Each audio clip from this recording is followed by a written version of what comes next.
Kozhikode railway സ്റ്റേഷനിൽ വൻ കഞ്ചാവ് വേട്ട. റെയിൽവേ സ്റ്റേഷനിലെ പ്ലാറ്റ്ഫോമിൽ നിന്നും 20 കിലോ കഞ്ചാവാണ് പിടികൂടിയത്. 2 പേരെ RPF ഉദ്യോഗസ്ഥർ അറസ്റ്റ് ചെയ്തിട്ടുണ്ട്.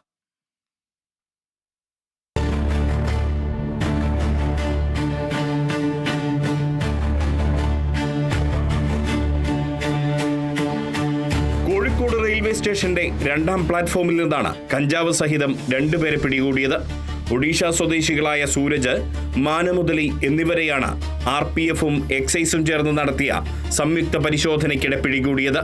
സാന്ത്രകാച്ചി മംഗളൂരു എക്സ്പ്രസിനെത്തിയ ഇവർ ബാഗിൽ കൊണ്ടുവന്ന 20 കിലോ കഞ്ചാവ് കേരളത്തിലെ വിൽപ്പനക്കാരന് കൈമാറാനായി കാത്തുനിൽക്കുന്നതിനിടെയായിരുന്നു പിടിയിലായത്.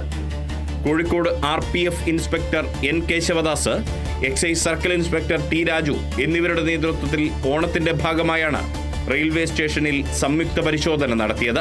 ആ പരിശോധനയ്ക്കിടെ സംശയാസ്പദമായി കണ്ട ഒഡീഷ സ്വദേശികളായ 2 പേരെ കസ്റ്റഡിയിലെടുക്കുകയും കയ്യിലെ ബാഗ് പരിശോധിക്കുകയുമായിരുന്നു. അതിൽ നിന്നാണ് 20 കിലോ കഞ്ചാവ് കണ്ടെടുത്തത്.